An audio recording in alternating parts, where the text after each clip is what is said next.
Hidrografía de España. Factores influyentes, ríos, lagos, humedales y acuíferos, problemas y soluciones y aprovechamiento y contaminación del agua. Y empezaremos como siempre con una breve introducción. La ciencia que se encarga de estudiar las aguas continentales, tanto en ríos, lagos, humedales como en acuíferos, es la hidrografía. Precisamente el agua es un elemento esencial para los ecosistemas naturales y para un gran número de actividades humanas que se desarrollan en nuestro país. Debido a que España está en un área geográfica árida, las precipitaciones difícilmente superan los 1000 milímetros anuales. Por eso únicamente Galicia y la cornisa cantábrica es donde llegan los efectos de las borrascas atlánticas. En el territorio restante predomina el clima mediterráneo, donde las lluvias son escasas e irregulares, con veranos secos y con intensa evaporación, y todo ello hace que el territorio sea escaso en recursos hídricos. Las aguas de nuestro país están condicionadas por toda una serie de factores, tanto físicos como humanos, que vamos a conocer a continuación. El clima, y dentro del clima, las precipitaciones son las que tienen mayor influencia en el caudal de los ríos y regímenes fluviales, marcando periodos de crecidas y estiajes. Al igual que el clima, los ríos españoles presentan una gran diversidad, pasándose de manera gradual de los ríos tipo europeos a los de tipo africano. Esta gran irregularidad tiene mucho que ver con el hecho de que la mayor parte de España oscile anualmente entre el frente polar y las altas presiones subtropicales, provocando que haya años anormalmente lluviosos o secos según domine una u otra situación. Relieve y topografía. Los elementos del relieve que tienen más influencia son la formación de la meseta, la disposición periférica de las principales unidades de relieve y la topografía. La meseta ha provocado la gran disimetría que existe entre la vertiente atlántica y la mediterránea por su basculación hacia el oeste. El sistema ibérico, por su situación geográfica, actúa de divisoria de aguas entre la cuenca del río Ebro con las de los ríos Duero, Tajo, Guadiana, Júcar y Turia. Debido a ello, los ríos que vierten sus aguas en el Atlántico son más largos y drenan cuencas hidrográficas mucho más extensas que aquellos que hacen lo propio en el Mediterráneo, con la excepción del Ebro. Por este motivo, 2/3 partes de la superficie peninsular vierten sus aguas en el Atlántico, mientras que el resto lo hace en el Mediterráneo. A su vez, la topografía afecta al trazado de los ríos. La orientación y la inclinación de las vertientes determina la dirección de las aguas y su capacidad erosiva. Es decir, que cuanto mayor es la inclinación del terreno, mayor es la pendiente de los ríos y la erosión que ocasionan. Litología. Las características del roquedo por el que discurre el río pueden influir en que se produzca una mayor o menor pérdida de agua según se trate de rocas impermeables o permeables, o según su grado de fracturación. Los terrenos arcillosos favorecen la escorrentía superficial, mientras que los calizos pueden dar lugar a la formación de acuíferos debido a las infiltraciones. Vegetación. Las plantas sirven como pantalla frente a la radiación solar porque reducen la evaporación del agua, influyendo en el caudal de los ríos. Además, mientras más vegetación haya en sus orillas, más se reduce la capacidad erosiva. Y por último, las necesidades de agua para el consumo humano, la agricultura y la producción de energía hacen necesario modificar el caudal, el trazado y el régimen de los ríos mediante la construcción de presas, embalses o canalizaciones. El primer gran elemento que compone la hidrografía son los ríos. Y estos son ni más ni menos que una corriente continua de agua dulce que desemboca en un mar, un lago u otro río. En este gráfico están los ríos más largos de nuestro país. Todos ellos se organizan en cuencas, es decir, el territorio que vierte sus aguas de escorrentía a un único río con sus acuíferos y sus distintos afluentes. Las cuencas están delimitadas por las divisorias de aguas, la línea más elevada de un sistema montañoso. Y dentro de una cuenca los ríos se organizan jerárquicamente: el río principal, los afluentes y los subafluentes. Y en esta imagen podemos apreciar con detalle las principales cuencas hidrográficas de nuestro país, con los ríos Duero, Tajo, Guadiana, Guadalquivir y Ebro. El conjunto de cuencas que vierten sus aguas en el mismo mar se denomina vertiente. En España existen 3 vertientes con una fuerte disimetría entre las atlánticas y cantábrica, con el 69% de los ríos, y la mediterránea con el 31% restante, todo ello debido a la inclinación de la meseta hacia el oeste. Los de la vertiente cantábrica son cortos, caudalosos y regulares a lo largo del año por las precipitaciones. La proximidad de la cordillera cantábrica al mar les da una gran fuerza erosiva y gozan de un gran aprovechamiento hidroeléctrico. Los de la vertiente atlántica son los más largos, con escasa fuerza erosiva debido a la suave pendiente de la meseta y un caudal abundante por los numerosos afluentes. Su estiaje es estival y las crecidas suceden en otoño y primavera. Entre los ríos gallegos y los atlánticos andaluces se encuentran los grandes ríos meseteños como el Duero, el Tajo y el Guadiana. Los de la vertiente mediterránea son cortos, a excepción del Ebro, por la proximidad de las montañas donde nacen. Presentan una gran fuerza erosiva, su caudal es escaso y su régimen irregular, con estiaje estival y crecidas en otoño y primavera, y con avenidas frecuentes por las precipitaciones torrenciales que obligan a regularizar su caudal con obras hidráulicas. Son abundantes los torrentes y unos cauces intermitentes que solo aparecen en época de lluvias, con ramblas que permanecen secas el resto del año. Y su caudal está muy regulado por abastecer a áreas densamente pobladas y para los regadíos agrícolas. Y por último, Baleares y Canarias carecen de ríos propiamente dichos, poseen arroyos o corrientes de agua de escaso caudal, así como numerosos torrentes. Precisamente caudal es la cantidad de agua que lleva un río, y el caudal absoluto se mide en hectómetros cúbicos. El caudal medio es la cantidad de agua que lleva un río por segundo en un lugar determinado, se mide en estaciones de aforo y se expresa en metros cúbicos por segundo. Para conocer el caudal relativo se multiplica por 1000 el caudal medio y se divide entre la superficie de la cuenca hidrográfica en kilómetros cuadrados, expresándose en litros por segundo y por kilómetro cuadrado. Los ríos más caudalosos de España son el Ebro, el Duero y el Tajo. El caudal de un río sufre variaciones en su recorrido por la evaporación, la filtración al suelo y el consumo humano, y también en el tiempo. Esta irregularidad anual está marcada por los momentos más bajos de su caudal o estiaje y sus momentos de mayor caudal o crecida. Además existe la irregularidad interanual, que se calcula durante una serie de años. Los ríos de la vertiente cantábrica son los más regulares y los de la vertiente mediterránea los más irregulares. Esta variación o comportamiento del caudal de un río se denomina régimen, que puede ser de varios tipos. Nival. El caudal depende de las precipitaciones en forma de nieve. Se encuentran por encima de los 2500 metros. Su máximo caudal no coincide con el momento en que nieva, sino con el deshielo a finales de primavera y comienzos de verano. Y su estiaje se produce cuando el agua se acumula en invierno en forma de nieve en las zonas altas. Pluvial. El caudal depende de sus precipitaciones en forma de lluvia y sus momentos de crecida coinciden con las épocas de lluvia de los diferentes climas.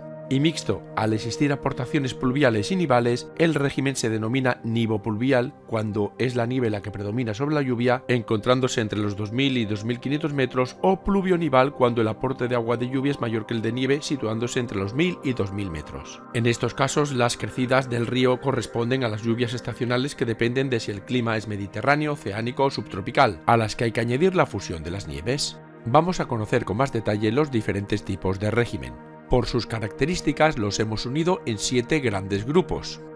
En primer lugar podemos ver las peculiaridades del régimen nival puro, y un ejemplo de ello sería el río Caldares en Panticosa.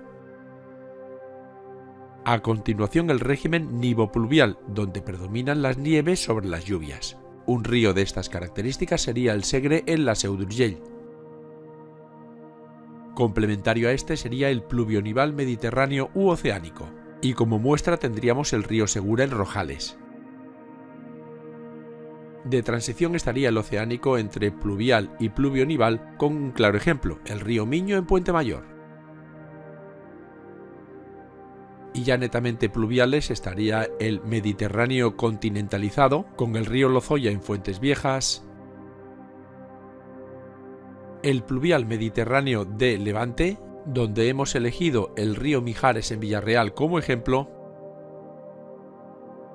y finalmente el pluvial mediterráneo subtropical, cuyo paradigma estaría en el río Guadalhorce en El Chorro.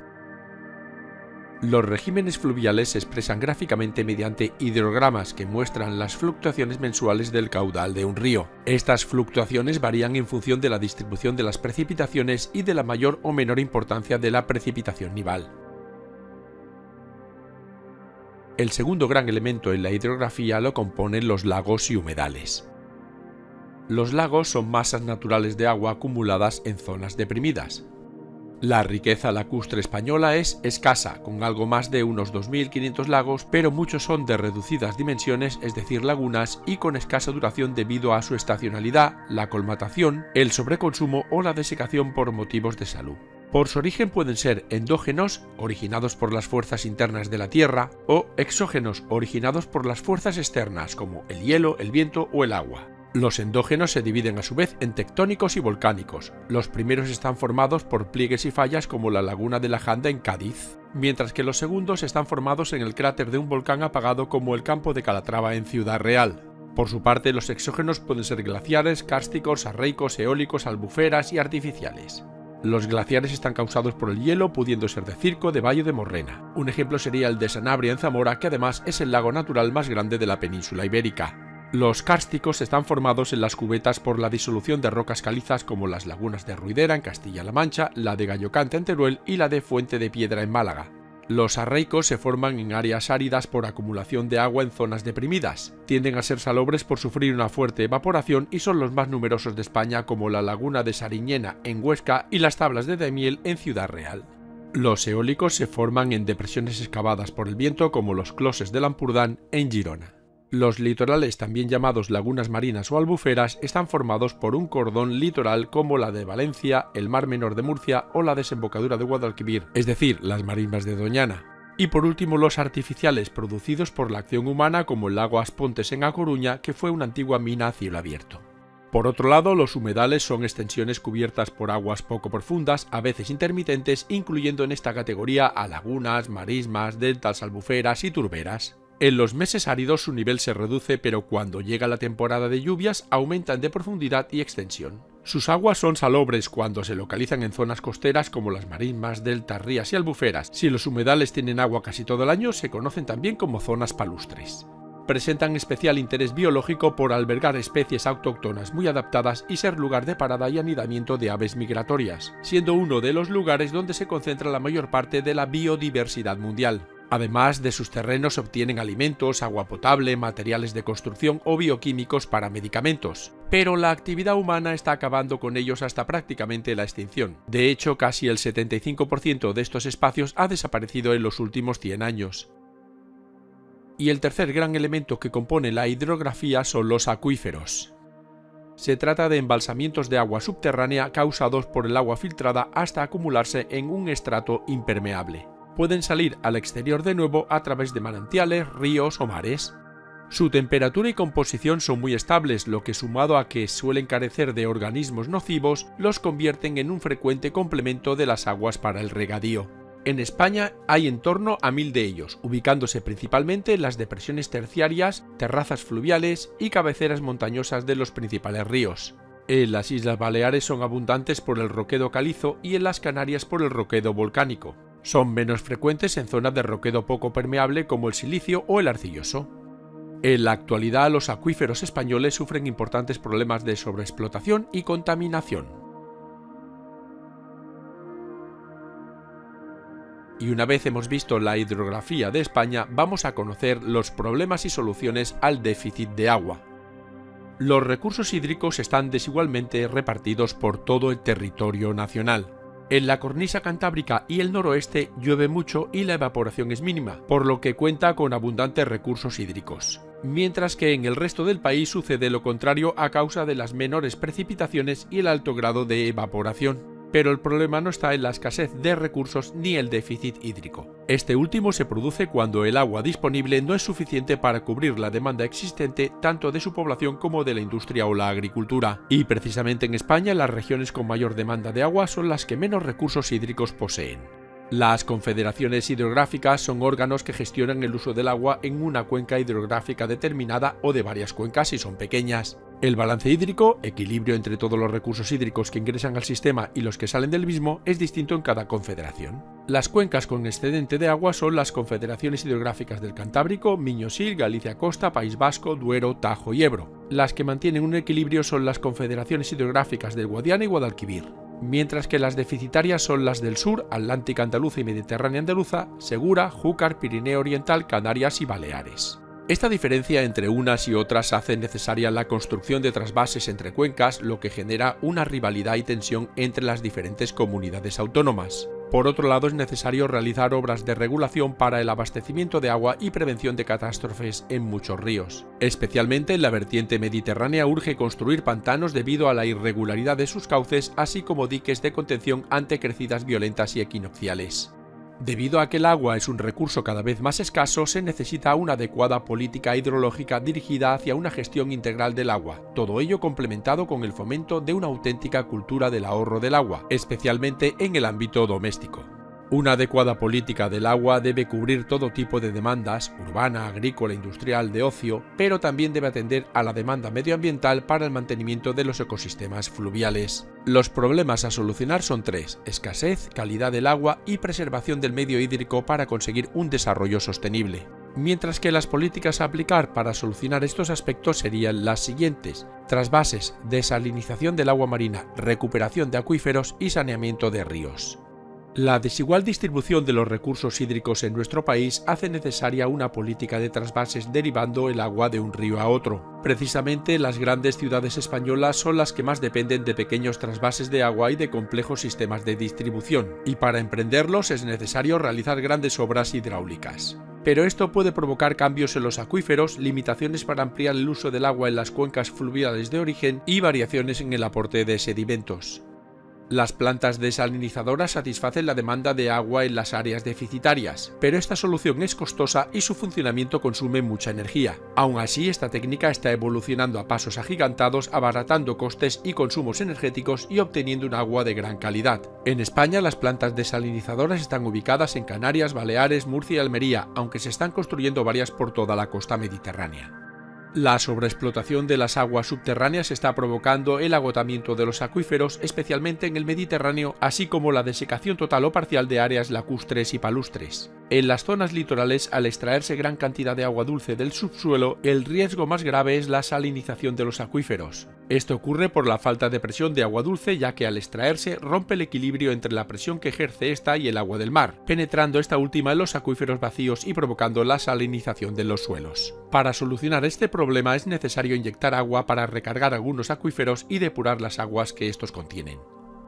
Y por último, el objetivo del saneamiento de los ríos consiste en reducir el progresivo deterioro de la calidad de las aguas fluviales y alcanzar un buen estado, permitiendo que los ríos puedan generar otra vez vida. Para ello hay que controlar exhaustivamente los vertidos industriales y urbanos, así como instalar colectores y plantas depuradoras de agua para convertir algunos ríos cloaca en aguas limpias.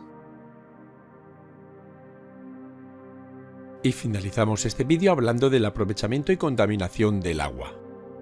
El agua de los ríos españoles se utiliza para lo siguiente: uso energético, generando energía eléctrica aprovechando los saltos de agua con centrales hidroeléctricas; uso agrario, el 80% del agua de nuestro país es para regadío, particularmente en la zona mediterránea; uso industrial e industrial de la refrigeración; uso doméstico y uso deportivo y de ocio. La cara negativa la pone la contaminación acuática. Tradicionalmente el agua ha sido un vehículo de evacuación de desechos urbanos, industriales, agrícolas y ganaderos, siendo los ríos unos colectores fáciles y baratos. Los tres principales responsables de esta contaminación son el campo, la industria y las urbes. En el campo, la agricultura y ganadería intensiva generan abundantes desechos orgánicos, fertilizantes y productos fitosanitarios que son incorporados a las aguas freáticas, originando la eutrofización del agua y suponiendo un peligro para la salud humana, como por ejemplo la eutrofización del Mar Menor en Murcia. Las regiones industriales costeras han vertido sus residuos al mar y han añadido peligrosos metales pesados que se depositan en la fauna marina y de ella pasan al ser humano. Además, los vertidos de petróleo en el mar son los responsables de las contaminantes mareas negras que destruyen los ecosistemas costeros, como el desastre del Prestige en Galicia. Y por último, los núcleos urbanos vierten todas sus aguas fecales a los ríos y arroyos más próximos, contaminándolos y degradándolos hasta convertirlos en ríos cloaca. Tal es el caso del río Besós en Barcelona.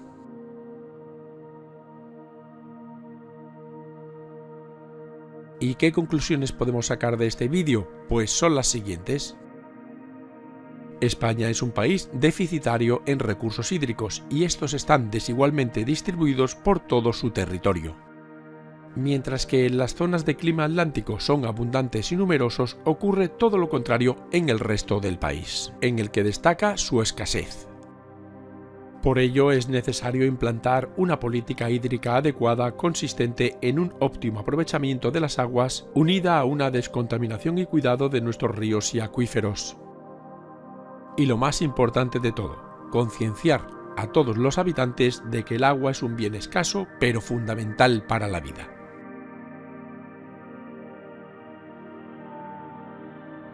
Y esto ha sido todo. Si quieres ver más vídeos como este, entra en youcan.com. Muchas gracias por tu atención.